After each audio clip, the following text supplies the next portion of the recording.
돼지 저금통. 아, 안녕하세요 형사님. 사진으로 봤던 것보다는 나이가 좀 들으셨네요. 이 수갑 좀 풀어주고 얘기하면 안 될까요? 뒤통수가 간지러워 죽겠는데 긁지를 못하겠네. 에이, 소리 지를 것까진 없잖아요. 알았다고요. 뭐 이왕 이렇게 오신 거 제 소개는 별로 필요 없을 것 같고. 네, 맞아요. 제가 그 사람이에요. 제대로 잡으셨어요. 제가 왜 그랬는지 물어보시려는 거죠. 그 남자한테 왜 그랬는지. 일단 제 어릴 때 얘기를 해드릴게요. 어릴 때 살던 곳 근처에 작은 마트가 하나 있었는데, 그때 제 용돈으로 살 수 있는 건 작은 막대사탕 하나였어요. 다른 애들은 무슨 장난감이니 새로 나온 과자니 하면서 마음대로 사는데, 저는 동전을 모으고 모아서 살 수 있는 게 결국 그 조그마한 사탕 하나였어요. 아, 일단 끝까지 들어보세요. 얘기할 테니까. 그러다가 어느 날 돼지 저금통을 하나 받았어요. 친척 어른이 줬었나? 아무튼 그때부터 동전을 모으는 재미라는 걸 알아버린 거죠. 동전을 사탕 먹는 데 쓰지 않고 저금통에 넣으면 그게 쌓이고 쌓여서 장난감을 살 수 있는 돈이 되는 거예요. 다들 한 번쯤 해봤잖아요?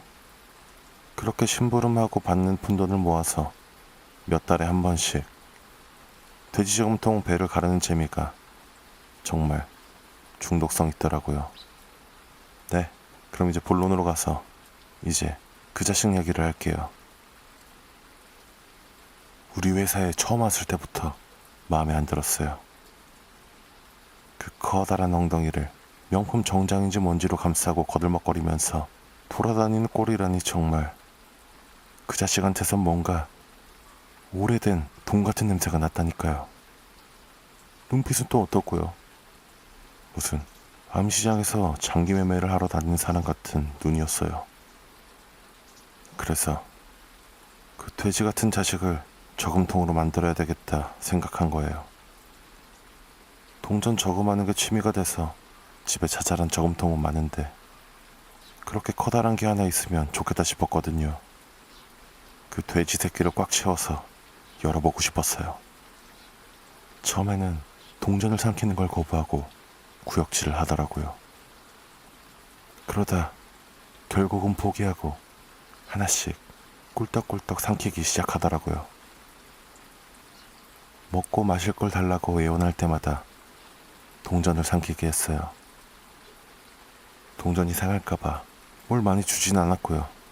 벌써 동전으로만 몇십만 원어치 넣었을 거예요. 아주 차곡차곡 잘 모았죠. 언젠가부턴 돼지처럼 꽥꽥거리는 소리도 안 내더라고요. 그래서 편하게 저금을 할 수 있었어요. 좀 지저분하긴 해도 혀를 잡아 빼고 목구멍에 동전을 쑤셔 넣으면 되니까. 아, 물론 아직 우리 집에 있죠. 벌써 파리가 꼬이기 시작한 것 같은데. 저 대신 배를 좀 갈라서 동전을 세어봐 주시겠어요? 형사님도 그 만족감을 한번 느껴보세요. 차곡차곡 모은 동전이 돼지 배를 가를 때 우수수 쏟아져 나오는 느낌. 아, 죽인 건 아니에요. 돼지 저금통은 배를 가를 때까진 돼지가 살아있는 거니까요.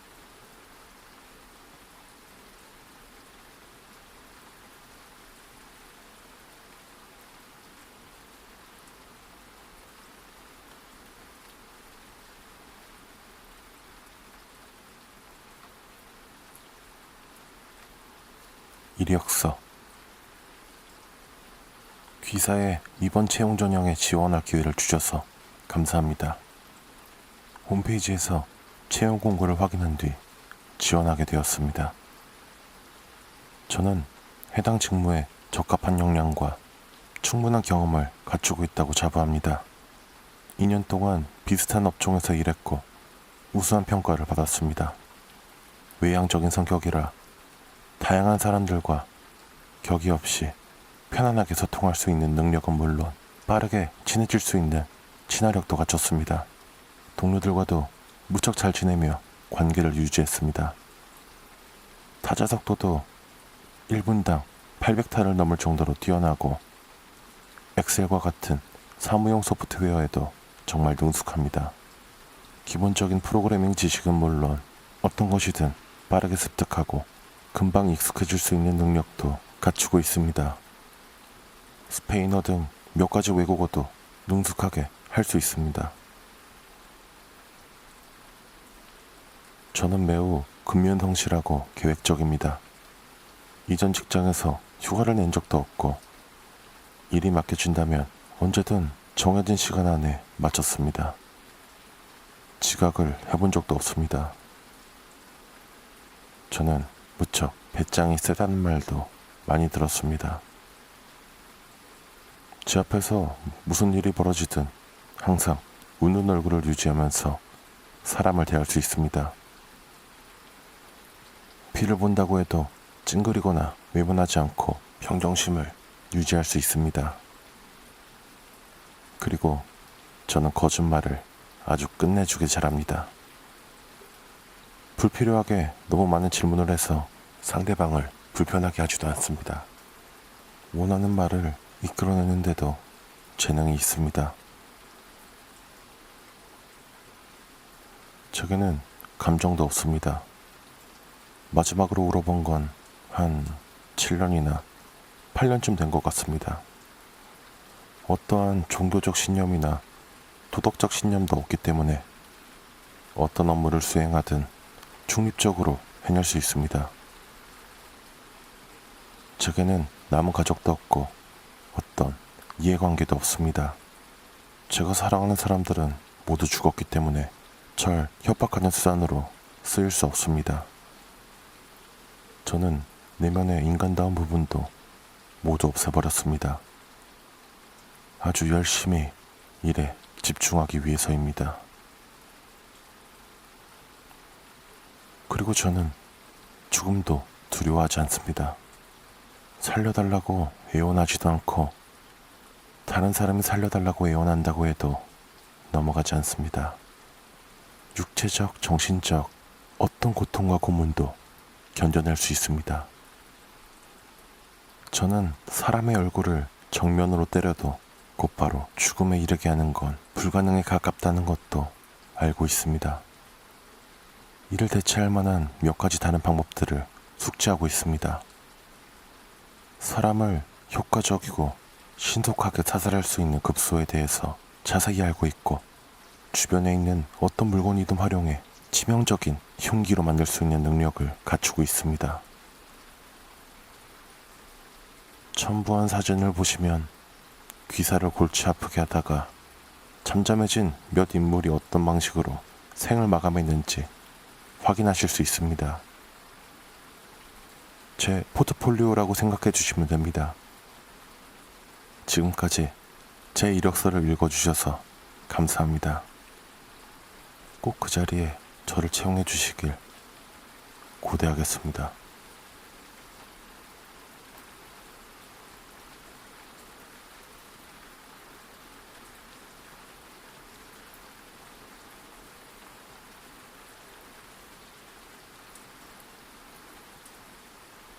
사만다와 아빠. 오, 사만다. 일어났어? 이대로 일어나지 않는 건 아닐까 걱정했단다. 그랬다면 정말 이상한 광경이었겠지. 죽은 사람의 귀에 대고서 이런저런 말들을 하면서 깨우려고 했던 거였을 테니까. 지금 너 얼굴이 좀 창백해 보이긴 하는구나. 눈도 조금 이상해. 끝없는 허공을 바라보고 있는 느낌. 그런 느낌 같아. 아마도 약 기운 때문일 거야. 곧 제대로 정신이 들 거야. 정해진 대로 투약하면 괜찮은 약이라고 했으니까. 뭐라고? 무슨 말을 하는지 잘 모르겠구나.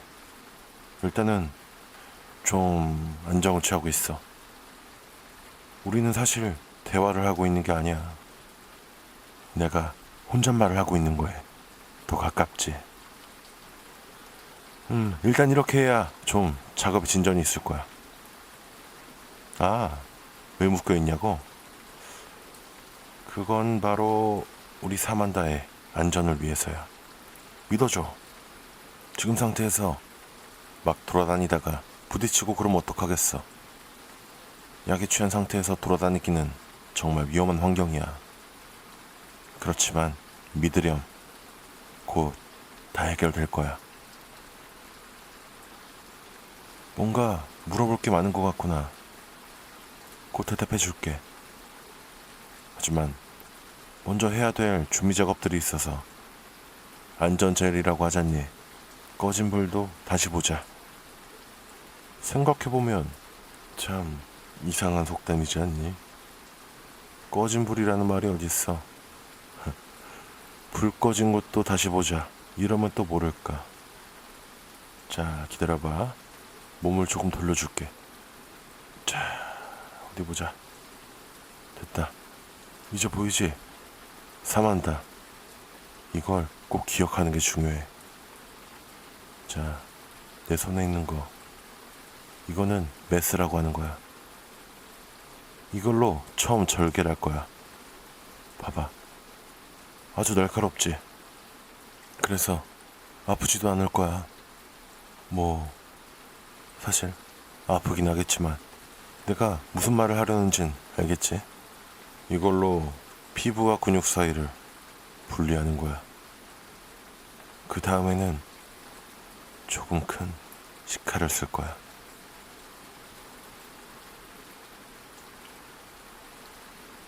자, 봐봐. 여기 피부 한 조각을 드러냈어. 뼈가 보이지?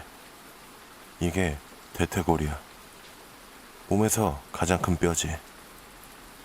이대로 무릎 관절이 보일 때까지 아래로 쭉 내려가는 거야. 여기에는 망치를 쓸 거야. 뼈가 으스러지는 장면을 보고 싶어?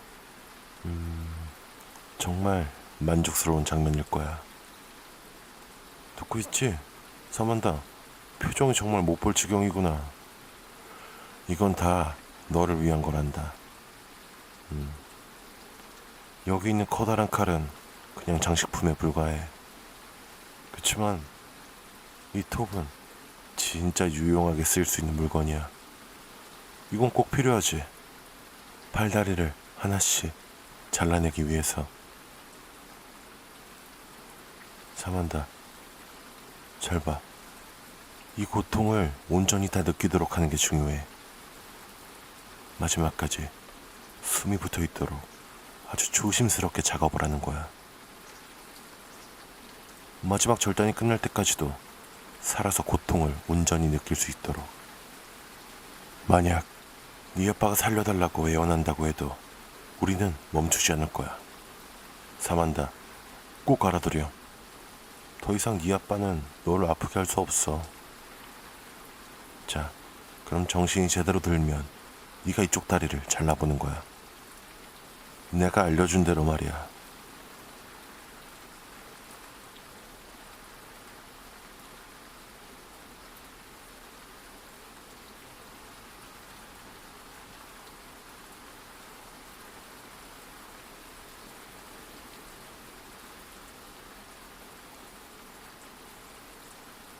라디오 위자.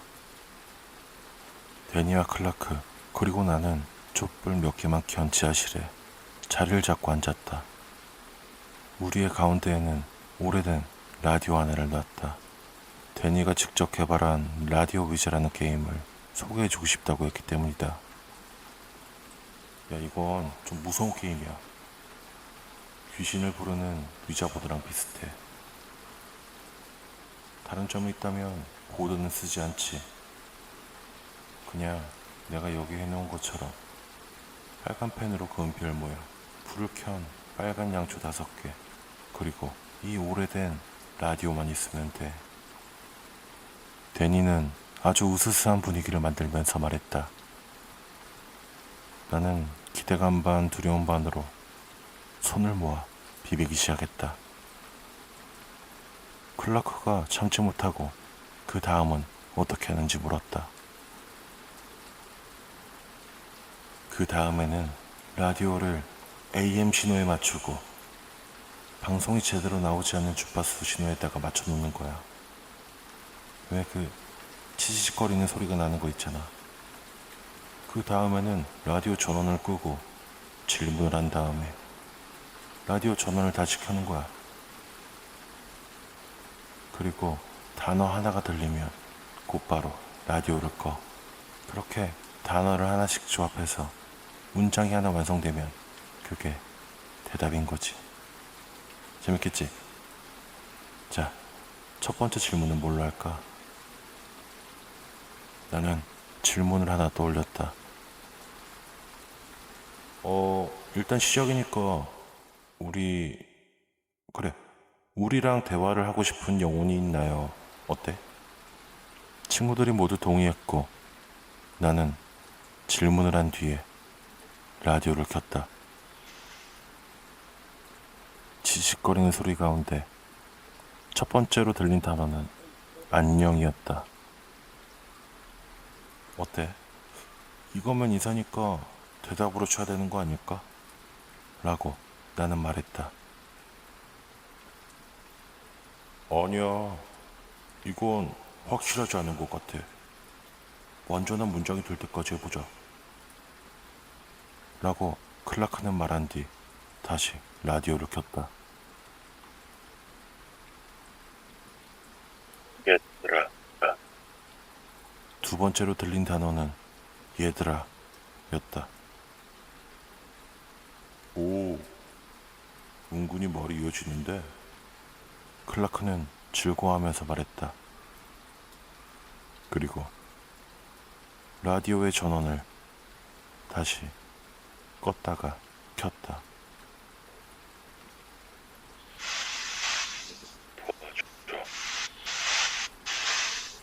세 번째로 들린 단어는 도와줘 였다. 지지직거리는 소리도 없이 아주 선명하게 들렸다. 이거 진짜 무서운데? 나는 참지 못하고 소리쳤다. 클라크도 조금 얼굴이 창백해지는 것 같았지만 곧 침을 삼키며 다른 질문을 해보자고 대답했다. 어떻게 도와주면 될까? 라고 클라크는 물은 뒤 라디오를 켰다. 기억해. 약간의 지직거림이 이어진 뒤 기억해 라는 단어가 나왔다. 다시 라디오를 껐다가 켜니까 나를 이라는 단어가 나왔다. 나는 무서움과 호기심이 뒤섞여 당신은 누구십니까? 라는 질문을 말했다. 그리고 라디오를 켰지만 제대로 된 단어는 나오지 않았다. 단지 믹서기를 돌리는 것 같은 소음뿐이었다. 나는 클라크와 함께 지하실을 나오면서 물었다. 야, 너 저런 게임은 대체 어디서 들은 거야?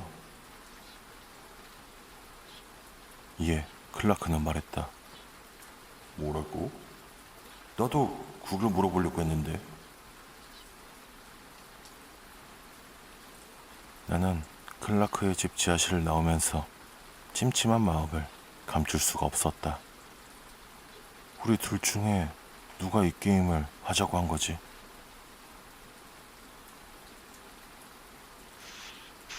얘들아, 도와줘. 기억해. 나를.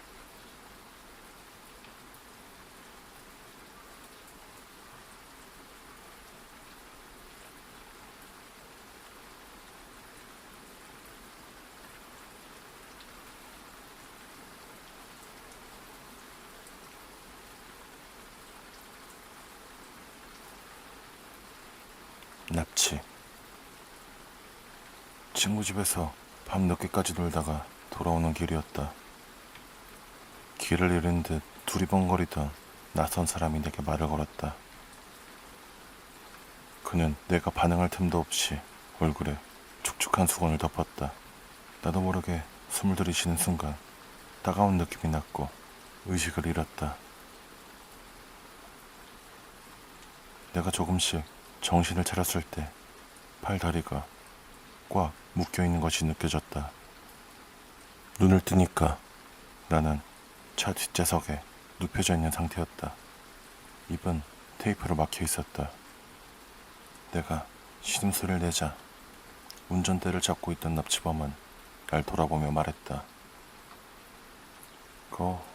미안하게 됐수다. 전혀 미안한 것처럼 들리지 않는 목소리였다. 나는 무척 혼란스러운 생각이 들었다. 나를 어떻게 하려는 걸까?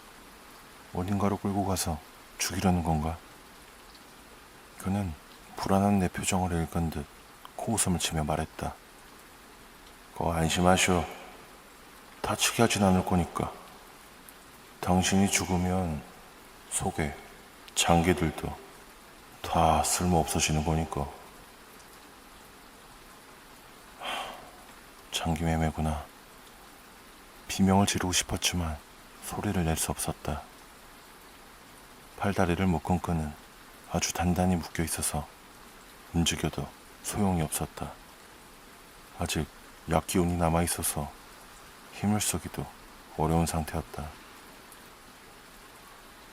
그는 혼잣말처럼 계속 말을 이어갔다. 의사들도 결국은 장사를 하는 거거든. 새 장기가 필요한 사람에게 수술을 해줘야 되는데 항상 수요는 많고 공급은 부족하단 말이야. 지금 당신이 만날 의사는 신장 한쪽에 $3,000씩을 주겠다네. 호파는 $4,000. 아마 도노반 그 짠돌이는 당신 심장도 $6,000밖에 안 쳐줄걸. 나는 그의 말을 듣자마자 하얗게 질리고 말았다. 그는 나를 돌아본 뒤 너털 웃음을 터뜨렸다. 그리고 아무도 없는 한 건물 뒤에 있는 공터에 차를 세우고 기다렸다. 나는 말을 하거나 움직일 수 없었고, 다만 왜 늦게까지 친구 집에서 놀았는지 후회만 할 뿐이었다. 1분이 1시간처럼 길었다. 마침내 근처에 자동차 한 대가 섰다. 오셨구만. 납치범은 기쁜 듯이 말하며 차에서 내려서 뒷좌석 문을 열었다. 얼굴 좀 피시오. 우리는 같이 돈을 버는 파트너잖아.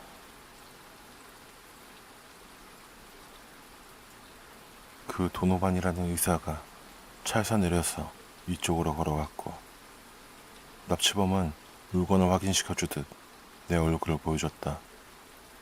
머리가 희끗희끗한 그 의사는 나를 바라보고 눈을 크게 뜨더니 망설임도 없이 안주머니에서 권총을 꺼냈다. 그리고 곧바로 그 납치범의 가슴에 쏴버렸다.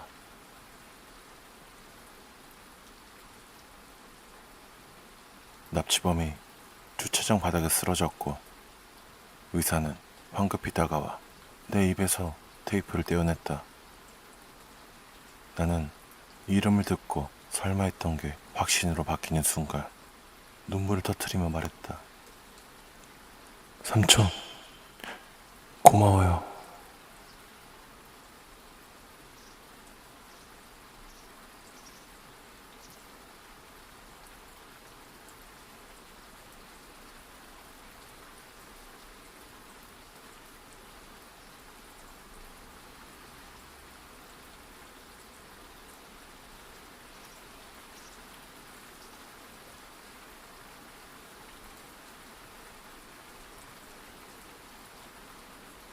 지난밤 그 일이 일어난 건 늦은 금요일 밤이었다. 신디는 도서관에서 친구와 늦게까지 공부를 하다 집에 돌아가는 길이었다. 가로등도 띄엄띄엄 켜져 있어 어두운 길이었지만 신디는 매일 지나다니는 길이었기 때문에 긴장하거나 무섭다는 생각은 하지 않았다. 바람이 웅웅 소리를 내며 신디의 머리에 묶인 리본을 흔들었다. 신디는 리본을 달고 다니기엔 나이가 들긴 했지만 여전히 리본이 바람에 날리는 상쾌한 기분을 좋아했다. 신디가 집에 가는 길을 반쯤 지났을 때부터 어디선가 발소리가 들리는 게 느껴졌다. 신디는 조심스럽게 주위를 두리번거렸고 저만치 뒤에 시커먼 사람의 실루엣이 희미한 가로등 불빛을 가리고 있다는 걸 깨달았다. 키가 큰 남자인 것 같았다. 그 남자를 보고 신디는 발걸음을 조금 재촉했다. 그 남자의 발소리가 매우 규칙적으로 들렸다. 신디는 조금씩 잔인한 생각이 들어서 걸음을 점점 더 빨리 옮기기 시작했다. 불의의 습격, 밤바람을 스치는 칼날, 보도블럭 위에 흐르는 피, 머리를 때리는 벽돌, 밤 공기에 차갑게 식어가는 시체. 신디는 그런 끔찍한 생각을 떨쳐내려 고개를 살짝 흔들고 발소리에 집중하며 걸었다. 발소리가 점점 가까워지는 것 같은 기분까지 들었다. 신디의 심장은 쿵쿵 뛰기 시작했고 이제는 거의 뛰는 수준으로 걷고 있었다. 뒤에서 들리는 발소리도 점점 빨라지는 게 느껴졌다. 신디는 길거리에서 코너를 돈 뒤 곧바로 건물과 건물 사이 틈으로 몸을 숨겼다. 평소에 기억하고 있던 곳이기 때문에 금방 몸을 숨길 수 있었다. 그리고 신디는 가로등 불빛이 자신의 모습을 감출 수 있을 만큼 어둡기를 바랬다. 좁은 틈 사이에 숨어있는 시간은 영원처럼 느껴졌다. 신디는 호흡을 차분하게 가다듬으려고 애썼다. 심장은 여전히 쿵쿵 뛰었고 두근거리는 느낌이 가라앉지 않았다. 그때 가까워지는 발소리가 들렸고 남자가 휙 스쳐 지나가는 게 느껴졌다. 신디가 그 건물 틈에 숨어 있을 거라고는 상상도 못한 것 같았다. 다행이야. 완벽해. 신디는 고개를 살짝 내밀고 그 남자의 뒷모습을 봤다. 남자는 운동복을 입고 있었고 덩치가 좋았다. 가로등 불빛에 비치는 그의 옷은 땀에 젖어 있었다. 아마 얼굴도 마찬가지겠지. 신디는 그런 생각들을 하며 건물 틈에서 조심스럽게 빠져나왔다. 남자는 뜀박질을 멈추고 헐떡거리고 있었다. 신디는 발소리를 최대한 그의 거친 숨소리에 숨기면서 남자에게 다가갔다. 그리고 그가 돌아볼 틈도 없이 주머니에서 꺼낸 칼을 휘둘러 목을 그어버리고 말았다. 밤바람을 스치는 칼날에 그 남자는 저항할 틈도 없이 쓰러졌고 보도블럭 위로 피가 흥건하게 퍼져나왔다. 신디는 미리 챙겨두었던 벽돌을 집어들고 그 남자의 머리를 내리쳤다. 그리고는 손을 툭툭 털고 다시 집으로 걸음을 옮겼다. 다음날 지역 뉴스에는 그 남자의 사망 소식이 보도되었다. 벽돌 연쇄살인범 28번째 피해자 남성 사망. 용의자는 여전히 찾지 못해.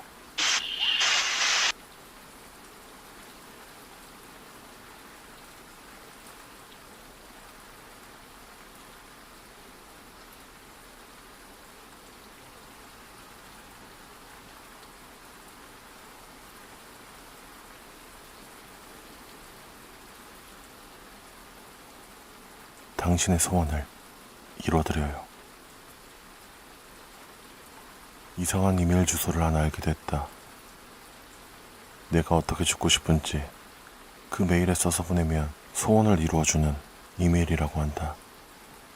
어떤 원리로 소원이 이루어지는지는 아무도 모른다. 하지만 내게 이걸 알려준 사람은 소원을 이루게 됐다. 내가 죽고 싶은 방식을 써서 그 이메일 주소로 보내면 5일 안에 소원이 이루어진다. 개인정보를 써서 보낼 필요도 없고 뭘 자세하게 써보낼 필요도 없다고 한다. 단, 한 번 메일을 보내면 절대 취소할 수 없다고 한다. 장난으로 칼에 맞아 죽고 싶다고 한 사람과 영웅으로 죽고 싶다고 한 사람의 이야기를 들었다. 칼에 맞아 죽고 싶다고 한 사람은 잠을 자다가 알 수 없는 괴한의 칼에 찔려 봉변을 당했다. 영웅이 되고 싶다는 사람은 불이 난 건물에서 사람의 목숨을 구하고 죽게 됐다. 내가 이걸 알게 된 건 나도 죽음을 맞이하고 싶은 사람 가운데 하나였기 때문이다. 이유는 자세히 설명하고 싶지 않다. 단지 삶의 의욕을 완전히 잃었을 뿐이다.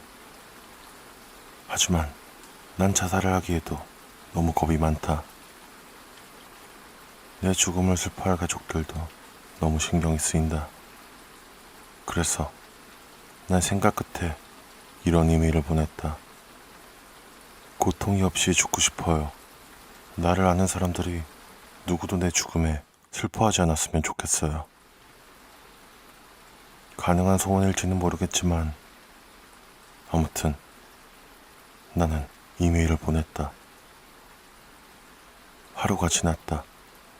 이틀, 사흘, 나흘이 지나고 닷새째가 됐다. 이메일을 쓴 지 닷새가 되는 날은 가족 모임이 있는 날이었다. 가족들과 친척들이 모였고 나도 마지못해 참석했다. 모두들 즐거워하며 이야기꽃을 피우는 사이 나는 혼자 슬쩍 빠져나와 방구석에 자리를 잡고 앉았다. 왜 나는 죽지 않는 걸까? 역시 이건 사기였어. 고통도 없이 슬픔도 없이 가고 싶었는데. 그때 핸드폰에서 긴급경보 문자가 울렸고 휴대폰을 확인한 나는 내 소원이 이루어졌다는 걸 깨달았다. 하지만 이런 방식을 원했던 건 아니었는데 역시 이메일을 더 자세히 썼어야 했다. 나는 아직 소식을 모른 채 즐거워하고 있는 가족들의 얼굴을 바라봤다. 미안해요. 모두들 나 때문에. 긴급경보 문자는 방금 이 지역을 향한 핵미사일이 발사되었다는 내용이었다.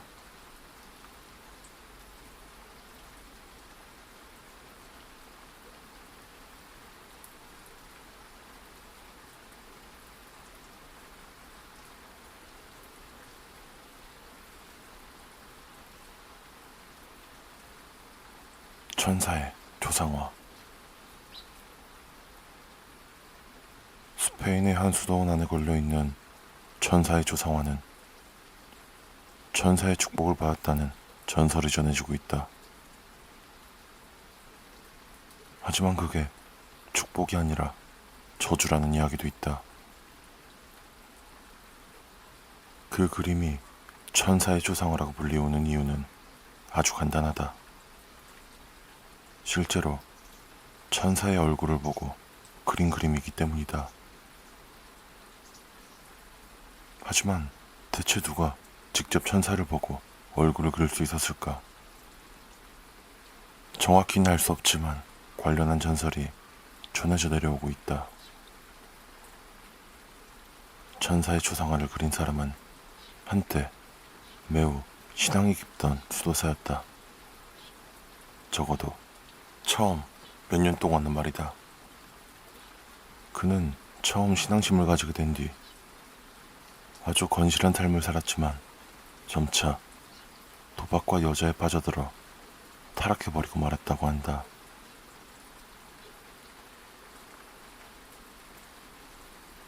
그렇게 그는 결국에 수도원에서도 쫓겨나는 신세가 되고 말았다. 하지만 동료 수도사들은 한때 독실에 섰던 그의 모습을 기억하고 있기 때문에 그가 신앙심을 되찾을 수 있도록 매일 간절히 기도했다고 한다. 그리고 오랜 날이 흘러 수도사들의 기도는 현실이 되었다. 어느 날 한 여관방에서 머무르고 있던 쫓겨난 수도승에게 하늘에서 천사가 직접 찾아왔다는 것이다. 그 천사는 수도승을 데리고 가 직접 천국을 구경할 수 있도록 해줬다. 그는 천국을 구경한 뒤 감격해 그 천사가 떠나기 전 초상화를 그렸다고 한다. 그리고 자신이 본 천국의 모습 때문에 독실한 신앙심을 되찾았다고 한다.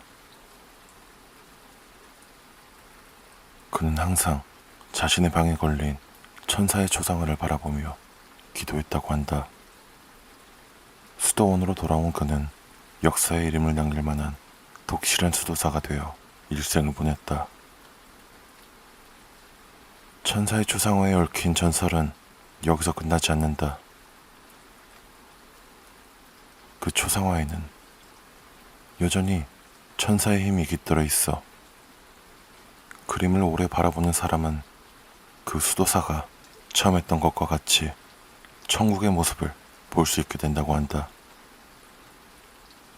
그 소문이 퍼지자 그 그림이 걸려있던 수도원은 신자들에게 성지로 불렸다고 한다. 그러나 얼마 지나지 않아서 그 수도원은 아무도 들어갈 수 없도록 폐쇄되었다고 한다. 천사의 초상화를 보고 천국을 구경했던 사람들이 스스로 목숨을 끊는 일이 흔하게 일어났기 때문이다. 전해지는 얘기에 따르면 그들은 스스로 목숨을 끊기 전에 살아있는 사람은 절대로 천국을 봐서는 안 된다는 말을 남겼다고 한다. 지상에서 듣는 어떤 음악도 맛을 보는 어떤 음식도 만족스럽지 않고 지상에서 겪는 고통은 10배는 더 심하게 느껴진다는 것이다.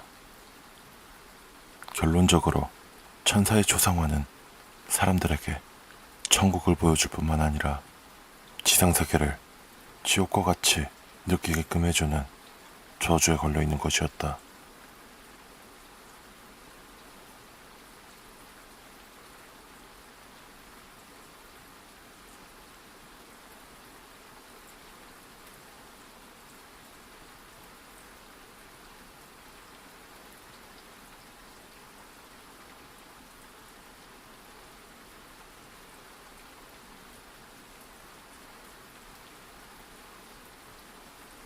미래를 알려주는 알고리즘. 내 친구 에디는 어느 날부터인가 불평을 하기 시작했다. 인터넷 사이트에 팝업 광고, 스마트폰에 광고 배너, 유튜브 영상 광고 같은 사용자 맞춤형 광고들이 모두 불쾌한 내용만을 담고 있다는 것이다. 에디가 보여준 광고들은 모두 폐암에 관련된 병원이나 약에 관련한 광고였다. 상조에서 광고가 뜰 때도 있었다. 혹시 내가 진짜 폐암에 걸렸다는 뜻이면 어떡하지? 에디는 미신을 아주 잘 믿는 성격이었기 때문에 언제부턴가 불쾌함을 넘어 두려움을 느끼고 있었다. 나는 그에게 우연에 불과할 거라고, 아니면 언젠가 폐암이나 담배 관련 기사를 클릭해봤거나 검색해본 적이 있어서 그럴 거라고 말하며 그를 안심시켰다. 그가 갑작스런 폐렴으로 입원한 것과 검사에서 폐암을 발견한 것, 그리고 얼마 지나지 않아 세상을 떠난 건 모두 순식간에 일어난 일이었다. 그 이후로 나는 맞춤형 광고나 영상을 띄우는 알고리즘에 대해 많은 걸 생각하게 됐다. 우리는 모든 것이 우리의 특징과 취향을 파악하는 알고리즘의 시대에 살고 있다. 내가 보는 광고들은 모두 나와 관련이 있다. 겉보기에는 나와 전혀 상관없는 걸 광고하는 것 같아도 결국은 알고리즘의 결과물이다. 예를 들어 당신이 주말 저녁에 TV를 보다가 광고가 나온다고 치자. 모든 사람들이 똑같은 광고를 보는 거라 상관이 없다고 생각하겠지만 사실은 그 시간에 TV를 보는 사람들의 인구학적 특성에 맞춰 설계된 광고일 거다. 당신이 별로 관심이 없는 고급 자동차 광고가 나온다고 하면 당신과 비슷한 취향이나 특성을 지닌 사람들이 대체로 경제적 여유가 있거나 자동차에 관심이 있다는 의미다. 만약 당신이 평일 오전에 TV를 본다고 하면 완전히 다른 종류의 광고들이 나올 거다. 베이컨이라든지 뭐 그런 것들. 어떻게 보면 그들이 보여주는 광고들이 당신의 특성을 정의한다고 볼 수도 있겠지. 나는 에디를 잃고 난 뒤 한동안 이안이라는 친구와 친하게 지냈다. 이안은 정말 친절하고 착한 친구라 나를 많이 도와줬다. 그런데 우연히 보게 된 이안의 컴퓨터 화면에는 범죄사건 전문 변호사들의 광고가 떠 있었다. 살인사건 전문 변호사라는 문구가 눈에 띄었다. 나는 생각이 있는 사람이라면 당연히 할 행동을 취했다. 내가 당하기 전에 이안을 먼저 죽여버리고 만 것이다. 이건 당연히 정당방위에 해당하겠지. 그런데 당신은 어떤 알고리즘으로 이 이야기에 끌려왔을까?